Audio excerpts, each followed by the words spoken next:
Consumption यानी किसी भी चीज़ को कंज्यूम करना। अगर देखें तो भारत दुनिया का दूसरा सबसे बड़ा मार्केट है। अगर एक दिन की सिर्फ बात करें, सिर्फ एक दिन की, तो भारत में एक दिन में 4 लाख किलोग्राम चॉकलेट कंज्यूम किया जाता है। साथ में अगर देखें तो एक दिन में जो रेफ्रिजरेटर हैं वो तकरीबन 38,500 सेल किए जाते हैं।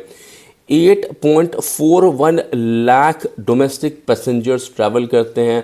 साथ में 65,000 ऑटोमोबाइल्स को सेल किया जाता है।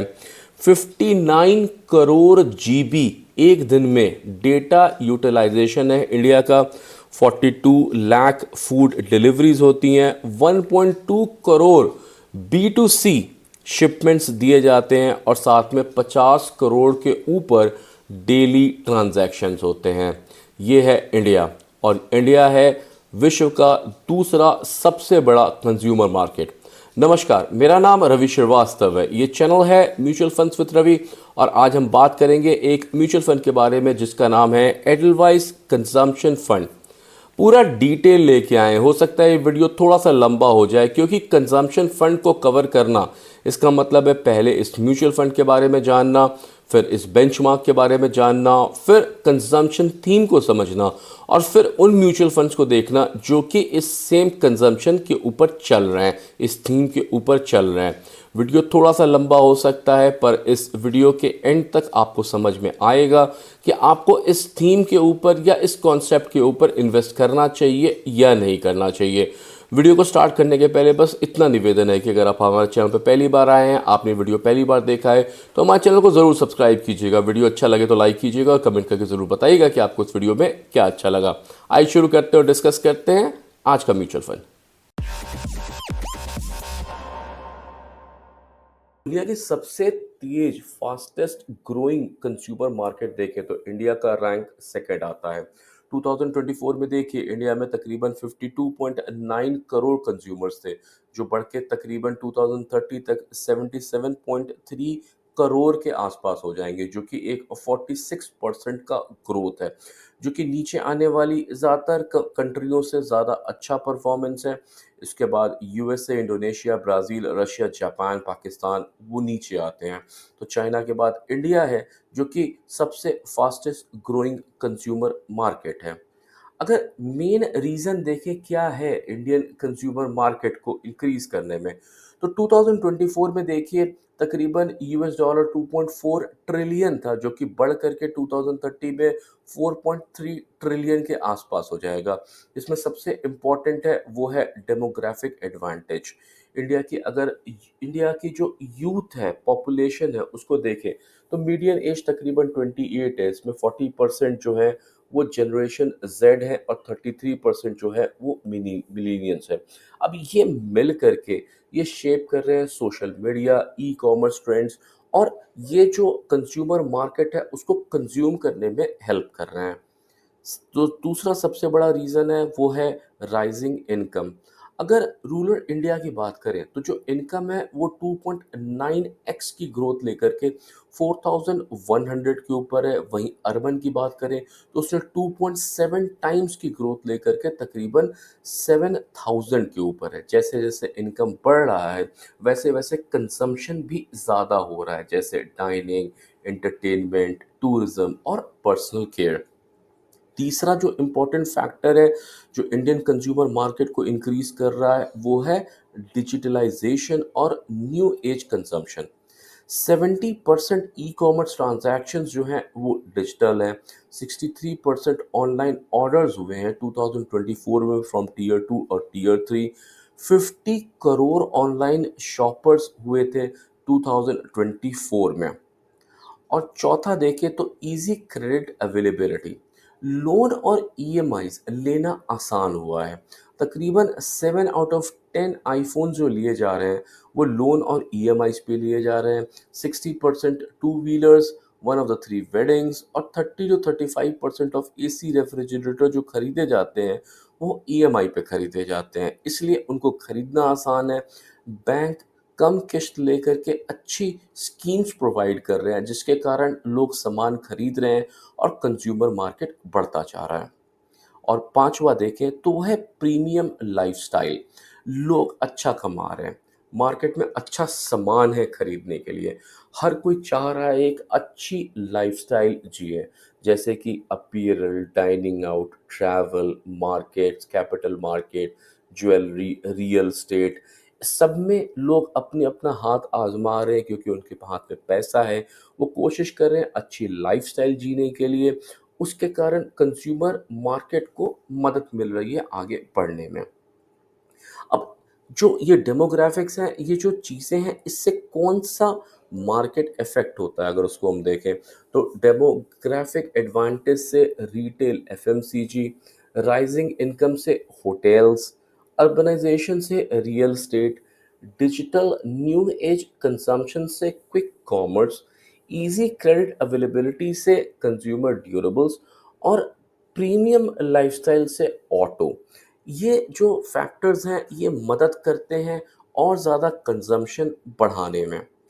अगर राइजिंग इनकम को देखें, एक डेटा देखते हैं, ये डेटा यूएस का है। जैसे-जैसे अगर आप देखेंगे, जैसे-जैसे income per capita income increase हुई है, यहाँ पे आप देखिए जैसे-जैसे पर कैपिटा इनकम इंक्रीज़ हुई है 4.18x और 6x के हिसाब से 1980 में और 2023 में, वैसे-वैसे ही कंज़म्पशन भी इंक्रीज़ हुआ है 4.3x और 9.8 टाइम्स। उसी तरह से अगर इंडिया को शेप करने की कोशिश करें, तो इंडिया में जो जो पर कैपिटा इनकम है, वो तकरीबन आप यहाँ देख सकते हैं 2.3 टाइम्स की इंक्रीमेंट है 2023 से 2030 में, और 2030 से 2047 में तकरीबन ये 3.5 टाइम्स की इंक्रीज़ ऐसा एक्सपेक्ट किया जा रहा है। सिमिलर अगर कंज़म्पशन में इंक्रीज़ देखें, तो 2023 से 2030 में 2 तकरीबन 2 टाइम्स का इंक्रीज़ होने वाला है, और वहीं 2047 में 4 टाइम्स का इंक्रीज़ दिखाई पड़ रहा है। अब म्यूचुअल फंड की बेसिक डिटेलिंग देखते हैं। म्यूचुअल फंड का नाम है एडलवाइस कंजम्पशन फंड, जिसका ओपन डेट 31 ऑफ जनवरी है, क्लोज डेट 14 ऑफ फरवरी है, अलॉटमेंट डेट 3 ऑफ मार्च है। इसमें मिनिमम 100 रुपीज़ का आप इन्वेस्ट कर सकते हैं। एंट्री लोड तो कुछ भी नहीं है, पर 90 डेज़ के पहले अगर आप एग्जिट करेंगे तो उसमें 1% का चार्ज लगेगा। एनएवी 10 रुपीज़ का है। फंड टाइप ओपन एंडेड है। इन्वेस्टमेंट ऑप्शंस में ग्रोथ आईडीसीडब्ल्यू है। कैटेगरी ये सेक्टोरल थीमेटिक है। इन्वेस्टमेंट प्लान इसमें डायरेक्ट प्लान और रेगुलर प्लान होगा। बेंचमार्क यूज़ करेगा निफ्टी इंडिया कंजम्पशन टीआरआई, और ये सूटेबल है उनके लिए जो कि एक लॉन्ग टर्म का इन्वेस्टमेंट देखते हैं और हाई लेवल ऑफ रिस्क पे इन्वेस्ट करते हैं। अगर इसका जो इन्वेस्टमेंट ऑब्जेक्टिव है वो देखें, तो ये बेंचमार्क यूज़ करेगा निफ्टी इंडिया कंजम्पशन टीआरआई, जिसको अभी डिटेल में समझेंगे। और ये जो म्यूचुअल फंड है वो बेसिकली जो पूरा निफ्टी इंडिया कंजम्पशन टीआरआई है उसके ऊपर फोकस करेगा। ऐसी कंपनियों में पैसा लगाने की कोशिश करेगा जो कंजम्पशन और कंजम्पशन रिलेटेड सेक्टर्स और एलाइड सेक्टर्स पे काम करते हैं। अगर इसकी जो एसेट एलोकेशन की बात करें, तो इसमें एसेट एलोकेशन जो है वो 80% से 100% तक का जो इन्वेस्टमेंट है, वो ऐसे ही कंपनियों में होगा, जैसे कि कंज़म्पशन रिलेटेड सेक्टर्स में। 0 टू 20% का इन्वेस्टमेंट दूसरे इक्विटीज़ में भी हो सकता है, दूसरे शेयर्स को खरीदने में हो सकता है। 0 टू 20% का इन्वेस्टमेंट इसमें डेट और मनी मार्केट इंस्ट्रूमेंट में होगा। 0 टू 10% का इन्वेस्टमेंट इसमें रिट्स या इन्विट्स में भी हो सकता है। इसके अगर फंड मैनेजर की बात करें, तो इसके फंड मैनेजर मिस्टर त्रिदेव भट्टाचार्य हैं।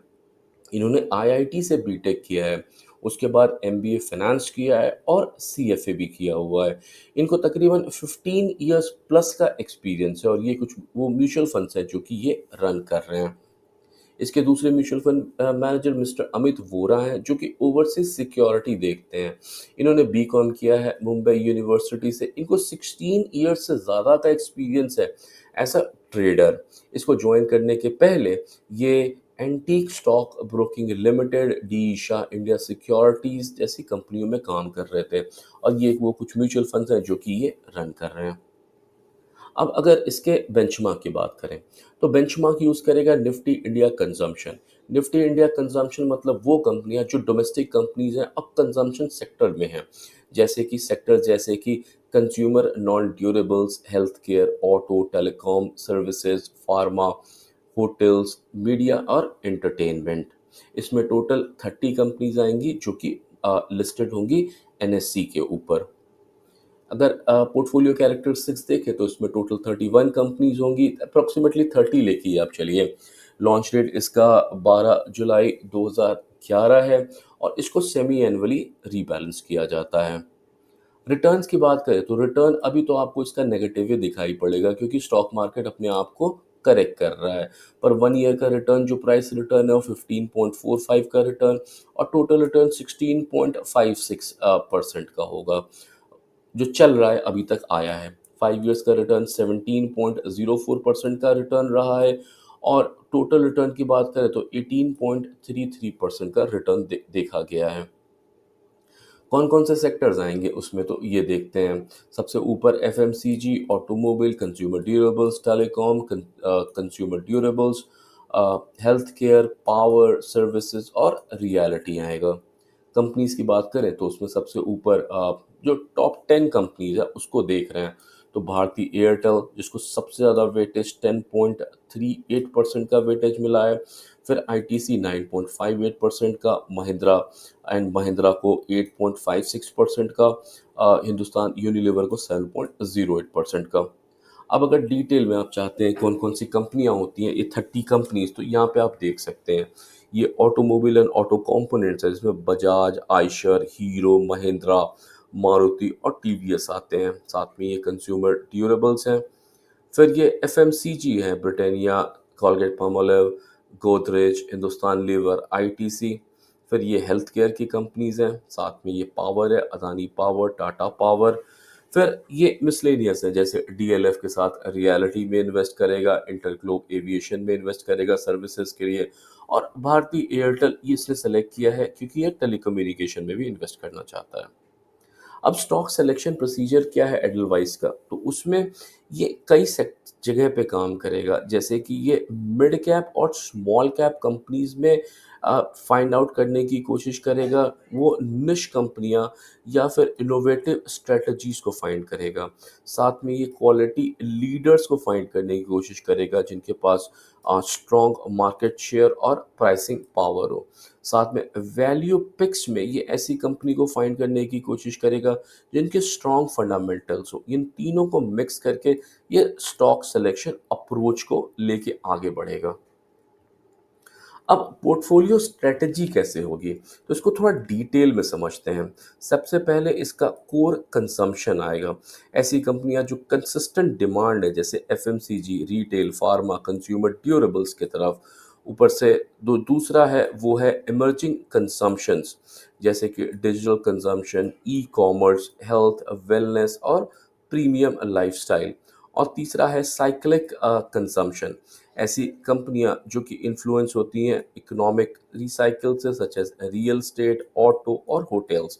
अब इनका एक एक एग्जाम्पल देख के समझेंगे कि वो कौन सी कंपनियां होती हैं। तो कोर कंजम्पशन में देखें तो वहाँ पे ब्रिटानिया आती है। ब्रिटानिया की बात करें तो ब्रिटानिया इस समय अगर एफएमसीजी की बात करें तो 2023 से लेकर के 2027 की बात करें तो तकरीबन 27.9% के सीएजीआर को ग्रोथ को दिखा रही है।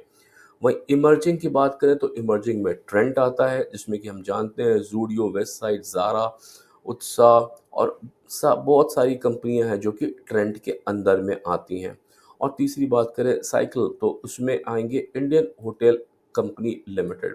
तो इस तरह से करके ये जो अपने पोर्टफोलियो स्ट्रेटजी है इसमें ये तीनों सेक्टर्स के अंदर कंपनी खोजेगी और फिर उसमें ये इन्वेस्ट करेगी। अगर सिमिलर म्यूचुअल फंड्स की बात करें तो यहाँ पे बहार लगी हुई है। बहुत सारे म्यूचुअल फंड्स हैं जो कि सेम थीम के ऊपर काम करते हैं। हो सकता है उनके सिलेक्शन अलग हो पर जो मेन मोटिव होता है वो सेम ही रहता है।